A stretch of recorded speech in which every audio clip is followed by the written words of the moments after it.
ठीक है, तो इस सेशन में हम किस चीज के बारे में बात करने जा रहे हैं? एरेज के बारे में। हाँ जी, क्या कह रहे हो? म्यूट कर लीजिए, म्यूट भाई, इनको म्यूट कर दो कोई। ठीक है, एरेज के बारे में हम बात करेंगे। तो देखिए, जावा के अंदर जैसे जैसे एरे आप पढ़ना चाहते हो ना, तो एरे के बारे में ARRAYAS एरेज इसे बोला जाता है। What is arrays? तो एरेज की जो डेफिनेशन होती है पहले वो से समझिए। कहते हैं array is a sequence of character या combination of character. Array is a sequence of character या combination of character, combination of same type of data, collection of similar type of data. This is the array. Array is the collection of similar type of data stored in the contiguous memory location. या it is the kind of homogeneous type of data. ठीक है, ये इसकी bookish definition है। इसका मतलब क्या होता है? इसका मतलब होता है एरे एक कंसेप्ट होता है प्रोग्रामिंग में, जिसमें हम क्या करते हैं, सेम टाइप के डेटा को देखते हैं कि कौन कौन सा डेटा सेम टाइप का है, उसको किसी कॉमन प्लेस पे रखने के लिए हम एरे बनाते हैं। जैसे अगर सपोज करो कि कोई एक इंटीजर वैल्यू हमें प्रोग्रामिंग में रिप्रेजेंट करनी है, एक बार हमने इंट लिख दिया, दो बार लिखनी है, दो बार करनी है तो दो बार इंट एक्स इंट वाई लिख दिया, तीन करनी है तो int X int Y int Z लिख दिया। तो अगर हमें n number of integer type की वैल्यू बनानी है तो हमने एक एक करके इंट इंट इंट इंट क्यों लिखते जाएंगे। अगर लिखेंगे तो लेंथ ऑफ कोड हमारा बढ़ जाएगा और उससे हमें उसको मैनेज करने में थोड़ी डिफिकल्टीज हो जाएंगी, सर्च करने में थोड़ी समस्या हो जाएगी चीजों को। तो इसीलिए हम क्या कर सकते हैं, उसके लिए हम एक इंटीजर एरे बना सकते हैं ऐसे, बस एरे में, और उसके साथ साइज लिख देंगे 100 टाइप की इंटीजर एरे हमारा रेडी हो गया। तो दिस इज एरे, एक जगह पे रेडी हो गया। अब आप सोचो कोई चीज अगर एक जगह पे होती है तो क्या फायदा होता है, सर्चिंग बड़ा आसान होती है ना। जैसे आपकी कॉपी में इंडेक्स होता है, सारे पेज पे इंडेक्स होता है और इंडेक्सिंग होती है, किताब में इंडेक्स होता है। इंडेक्स देख के आप पर्टिकुलर लोकेशन पे जंप कर सकते हो कि ये चीज यहाँ पड़ी हुई है, उसको वहां से उठा लिया, पिक कर लिया। तो उसी तरह से अगर बहुत सारे सेम टाइप के डेटा हैं, उसको एक एक करके ना डिक्लेयर करके हम उसका एक एरे बना सकते हैं। जैसे अगर आपको याद हो तो हम लोगों ने एक असाइनमेंट बनाया, बल्ब वाला असाइनमेंट, जिसमें हमें सेम टाइप के 3 बल्ब बनाने हैं, सेम टाइप के डिफरेंट टाइप के कुछ बल्ब बनाने हैं 3। ठीक है, आज तो 3 है, कल को 300 होते तो 300 ऑब्जेक्ट बनाते क्या? 300 ऑब्जेक्ट बनाना फिर वो तो दिक्कत हो गई ना, वो अलग अलग जगह जाके मेमोरी में स्टोर होते, फिर उनको मैनेज करना बड़ा टफ हो जाता। अगर किसी कॉमन जगह पे होते तो उसको कोड, उससे भी कोड भी रिड्यूस हो जाता, उसको सर्च करना भी आसान हो जाता। तो एरे से क्या होती है, सर्चिंग फास्ट हो जाती है, सर्चिंग फास्ट जाती है, क्योंकि यहाँ पे इंडेक्सिंग मेंटेन होती है। एरे का अपना एक इंडेक्स होता है। ठीक है, जैसे आपने एक इंटीजर का एरे बना दिया, एरे का सिंबल होता है ये एरे का सिंबल होता है बड़ा वाला कोष्ठक जो है, बड़ा वाला ब्रैकेट, और यहाँ पे साइज होती है। ये तो मैंने जनरल तरीका बताया एरे बनाने का, ये सी में ऐसा बनता था, जावा में ऐसा नहीं बनता है। जावा में कैसे बनता है मैं आपको बताऊंगा, सिंटैक्स है ना। बट एरे में क्या होता है ना कि कहते हैं array is a collection of homogeneous type of data, homogeneous type of element, homogeneous type of similar type of data, sequence of same type of data, sequence of same type of elements, same type के elements, sequence of character नहीं, sorry, sequence of character तो string की definition होती है, मैंने गलत बता दिया शुरू में, है ना। तो sequence of character नहीं, collection of similar type of elements, similar type of data इसे आप बोलिए। सेम टाइप के डेटा अगर आपके प्रोग्राम में है तो उसको एक जगह कंटिन्यू मतलब स्टोर करके रख लीजिए। इसीलिए कहते हैं कि array is a collection of similar type of data, similar type of element stored in the contiguous memory location. Contiguous का मतलब होता है कि एक के बाद एक के बाद एक के बाद एक ब्लॉक बन जाता है। ठीक है, एरे द, तो एरे का फायदा क्या हुआ, जब एक के बाद एक डेटा स्टोर्ड होगा, एक कंटिगुअस मेमोरी लोकेशन में स्टोर्ड होगा, तो उसको सर्च करना आसान होगा, उसको लिंक करना आसान होगा ना, उसकी फाइंडिंग बड़ा आसान हो जाएगी। समझ रहे हो ना, कैसे आसान हो जाएगी मैं आपको यहाँ पे बताता हूँ। देखिए यहाँ पे देखिए, इस तरह से एरे में मुझे डायग्राम न बनाना पड़े इसलिए मैं आपको यहाँ नोट्स दिखा रहा हूँ। देखिए ये देखिए, व्हाट इज एरे? एरे एक वेरिएबल होता है which can hold the multiple values of similar type of data. मतलब array is just like a variable.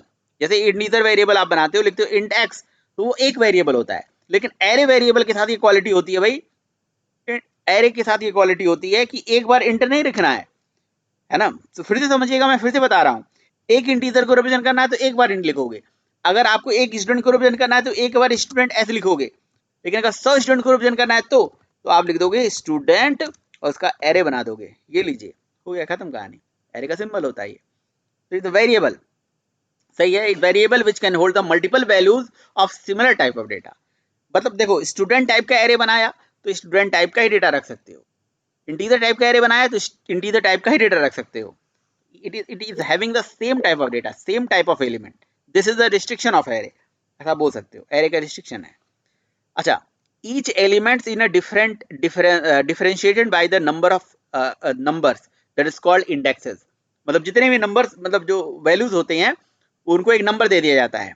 मतलब हर एलिमेंट के लिए डिफरेंशिएशन करने के लिए, उसका डिफरेंशिएशन लाने के लिए उनको एक इंडेक्स दे दिया जाता है, और इसकी इंडेक्सिंग 0 से शुरू होती है। कैसे होता है? ऐसे होता है, यही तो, ये इस तरह से जैसे यहाँ पे तो नहीं सही दिखाया गया है, यहाँ पे देखें, ये जैसे मैं आपको बना के दिखा देता हूँ यार, इसलिए मैंने इस नोट्स को ओपन किया। लेट्स से एक कोई एरे बनी है 10 साइज की, तो वो क्या कैसे बनेगी? इस तरह से बनेगी, ऐसे, और उसमें 10 खाने बन जाएंगे ऐसे, ठीक है। ये इस तरह से खाने बन जाएंगे, ये खाना बन गया, ऐसे खाना बन गया, एंड सो ऑन, ठीक है। मैं यहाँ पे ऐसे डॉट डॉट डॉट करते हुए ऐसे चले, कितने खाने बनेंगे? कितने साइज का एरे था? एरे था 10 साइज का ना, 10 खाने ऐसे बन जाएंगे, समझ रहे हो आप? 10 खाने ऐसे बन जाएंगे, और इसकी इंडेक्सिंग कहाँ से शुरू होगी? ये वाली जो इंडेक्सिंग होगी ये होगी 0, 0 से इंडेक्सिंग शुरू होगी, और फिर ये हो जाएगी 1, और इस तरह से ये लास्ट में चला जाएगा 9। इस तरह से होता है, ठीक है। तो बहुत सारे सेम टाइप के डेटा को एक कॉमन प्लेस पे स्टोर करने के लिए, स्टोर करके रखने के लिए एक तरीका होता है। आप ऐसा बोल सकते हो, एरे एक काइंड ऑफ डेटा स्ट्रक्चर होता है, the part of data structure, यानी कि यहाँ से डेटा स्ट्रक्चर की कहानी शुरू हो जाती है। वैसे जावा में डेटा स्ट्रक्चर के लिए अलग से हमारे पास कंसेप्ट है जिसका नाम है कलेक्शन फ्रेमवर्क, उसमें मैं आपको डेटा स्ट्रक्चर पढ़ाऊंगा अलग से, लेकिन यहाँ पे इस तरह से डेटा स्ट्रक्चर स्टोर करा जाता है। तो array the part of linear data structure, ये भी बात है। और डेटा स्ट्रक्चर क्या होता है? डेटा स्ट्रक्चर जो होता है वो हमें ये फैसिलिटी प्रोवाइड करता है कि जी कम से कम स्पेस में कम से कम मेमोरी का यूज करके कैसे हम ज़्यादा से ज़्यादा डेटा को संभाल के रख सकते हैं। डेटा स्ट्रक्चर मतलब डेटा को ऑर्गेनाइज्ड वे में संभाल के रखना। तो array is a linear data structure, ये डेटा स्ट्रक्चर का ही पार्ट है। एक तरह से प्रोग्रामिंग में ऐसी बहुत सारी जरूरत पड़ती है कि अगर हमें बहुत सारे सेम टाइप की चीज़ों को एक मतलब कॉमन प्लेस पे स्टोर करके रखना है, और वो सेम टाइप का है, तो उसको अलग अलग मेमोरी ना देके उसको उसको एक एरे के फॉर्म में मेमोरी दे देते हैं, ताकि भैया उसके लिए लेंथ भी रिड्यूस हो जाए, और उसकी इंडेक्सिंग भी, मतलब इंडेक्सिंग होगी तो उसको सर्चिंग भी करना ईजी हो जाएगा। तो एरे से कॉम्प्लेक्सिटी रिड्यूस हो जाती है, सर्चिंग फास्ट जाती है, और कहीं ना कहीं सर्चिंग फास्ट जो गई, और लेंथ ऑफ कोड जो है वो रिड्यूस हो जाता है, राइट। तो this is array. Array is the collection of similar type of data, similar type of element या homogeneous type of element stored in the contiguous memory location, ठीक है। ये बुकिश डेफिनेशन है। कंटिग्यूअस का मतलब होता है जी एक के बाद एक के बाद एक के बाद एक, जैसे यहाँ पे डब्बे एक के बाद एक के बाद बने हुए हैं, दैट इज कंटिग्यूअस, लगातार।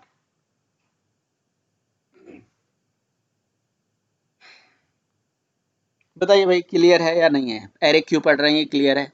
फिर मैं आप आगे चलूं।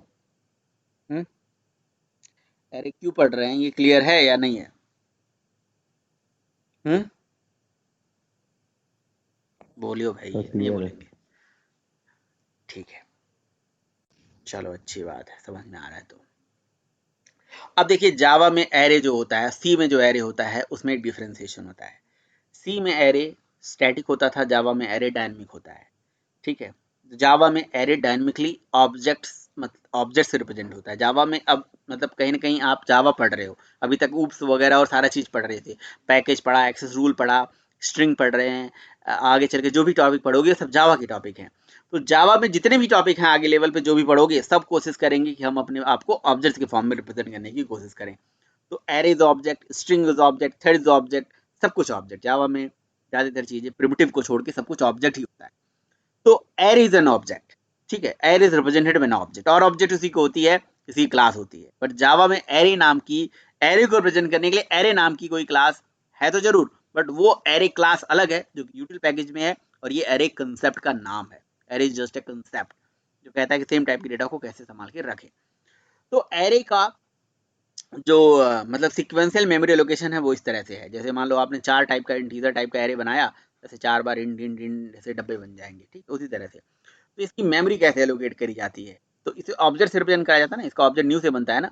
तो न्यू से ऑब्जेक्ट बनाने के लिए एरे को मतलब ये तरीका होता है, पहले आप डेटा टाइप लगाइए, फिर एरे का सिंबल लगाइए, फिर वेरिएबल का नाम लिखिए, फिर न्यू लिखिए, और फिर data type and then size बताइए।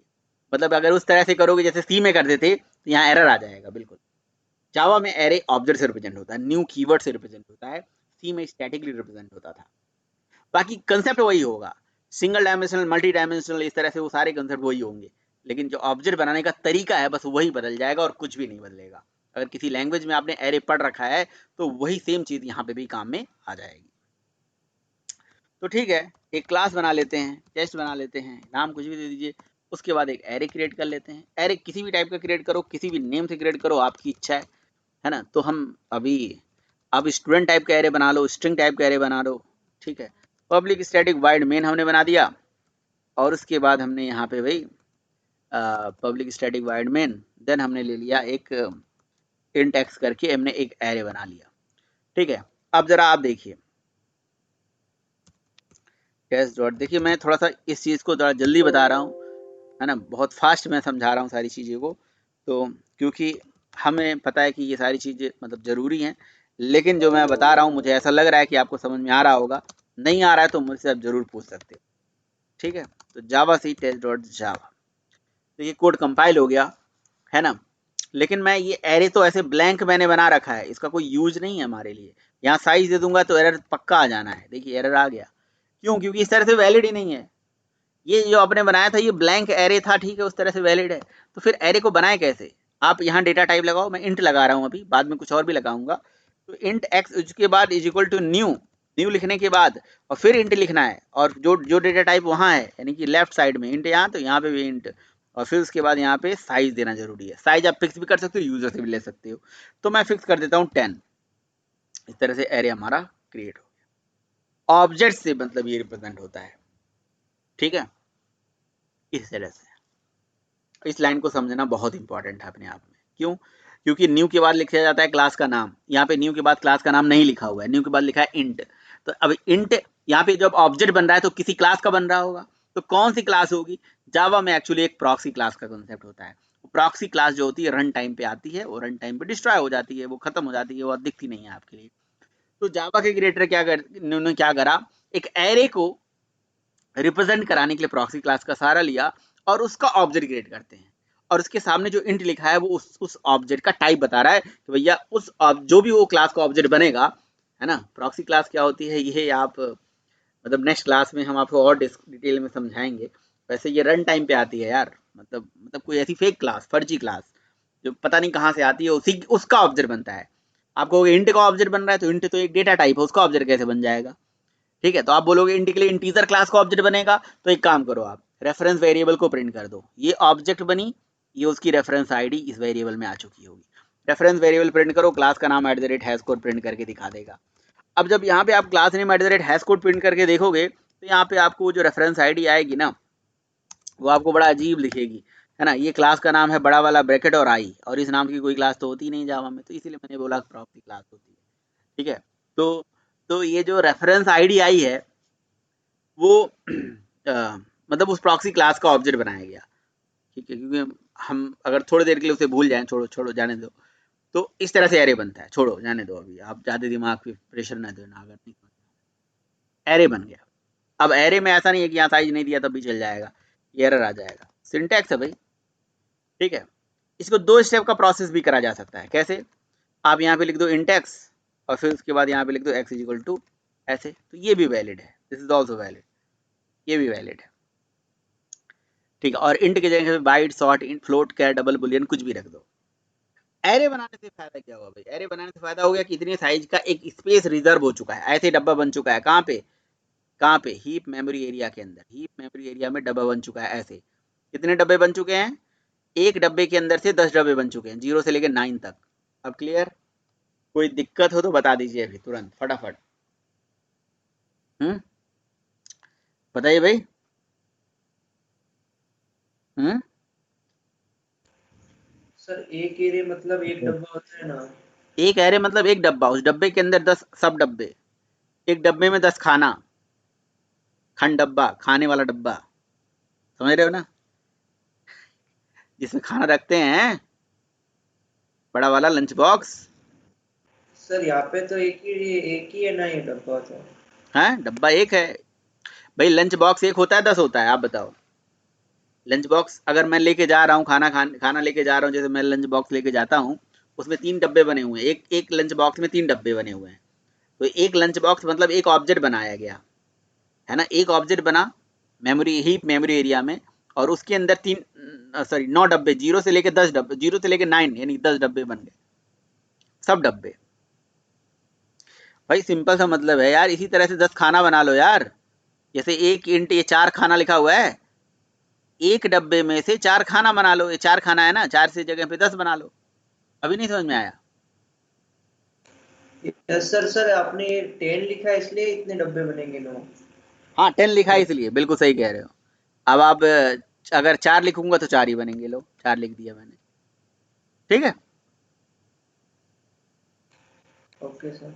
हम्म तो ये इससे फायदा क्या हुआ कि हमें 4 बार इंट इंट इंट लिखना नहीं पड़ा हमें, है ना, 4 बार नहीं इंट लिखना पड़ा। ठीक। अच्छा अब इसमें हम क्या कर सकते हैं भाई, एक्स के 0 पोजीशन पे, है ना, मैंने भेज दिया 10, एक्स के 1 पोजीशन पे, है ना, इस ये पोजीशन देने का, स्पेसिफाई करने का एरे का तरीका है। 2 पोजीशन पे भेज दिया मैंने ये, एक्स के 3 पोजीशन पे भेज दिया मैंने ये वैल्यू, है ना, 4 था ना, तो 0 से लेके 3 4 ही हो गया। और अगर कुछ और दे दोगे, पांचवा दे दोगे, तो array index out of bound exception आ जाएगा, एक्सेप्शन आ जाएगा, समझे।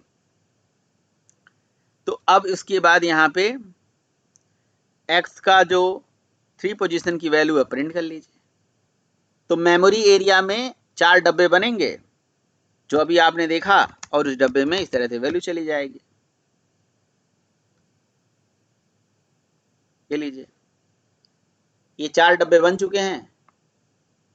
ये जो 10 है ये इस डब्बे में यहाँ पे गया, 12 यहाँ गया, 45 यहाँ गया, और 85 यहाँ गया। बताइए बताइए, नहीं समझ में आ रहा है तो मैं फिर से डब्बा बना के दिखाऊं? डब्बा ही बनाना है बस, डब्बे से बढ़िया समझ में आ आएगा ही गया। नहीं। हैं क्या कह रहे हो? आ गया सर। आ गया ना। सर डेटा डालने के लिए इतना बहुत लिखना पड़ेगा क्या? 100 अगर डेटा डालना है तो 100 बार लिखना पड़ेगा? लूप चला दीजिए, लूप किस लिए पढ़ाएगा आपको, लूप चला दीजिए, ठीक है, लूप चला दीजिए। For int I equal to 0, I is less than equal to X dot length, ये लेंथ जो है प्रॉक्सी क्लास का डेटा मेंबर है, आई प्लस प्लस, ठीक है। और यहाँ पे जी लिख दिया हमने, यहाँ पे हमने लिख दिया एक्स ऑफ आई। अब पता है क्या होगा, पहली बार लूप चलेगा, एक्स ऑफ आई मतलब 0, तो 0 पोजिशन पे 0 चला जाएगा, है ना, वो आपकी इच्छा है, 0 पोजिशन पे 0 भेजना है, 1 भेजना है, 2 भेजना है, आपकी इच्छा है। तो मैंने ऐसा कोड लिख दिया कि 0 पोजिशन पे 0 चला गया, 1 पोजिशन पे 1 चला गया, 2 पोजिशन पे 2 चला गया, ठीक है, 3 पोजिशन पे 3 चला गया। और अगर मैं प्रिंट भी करना चाहता हूँ, तो एक लूप और चला के प्रिंट कर लूँ, या इसी के नीचे ही प्रिंट कर लूँ। अच्छा मैंने प्रिंट भी कर रखा है यार, ओहो हो, तो मैंने असाइन तो करा नहीं, सॉरी, अभी तो प्रिंट ही किया है। असाइन कर लूँ? असाइन कैसे करेंगे? सर इसलिए आप। X of I is equal to, X of I is equal to I, ऐसे लिख देते हैं। तो 0 पे 0 चला जाएगा, 1 पे 1 चला जाएगा, इस तरह से ये वैल्यू चली जाएगी, और ये सारी वैल्यू प्रिंट भी हो जाएगी। कंपाइल और ये रन। ओफ, ये लेस देन इक्वल टू नहीं लगाना चाहिए था मुझे, इक्वल टू नहीं लगाना चाहिए था। कंपाइल, इक्वल टू लगा दिया तो array index out of bound exception दे दिया उसने।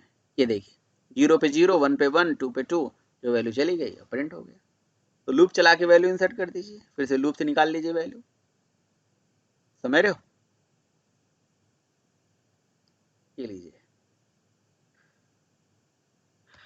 ठीक है।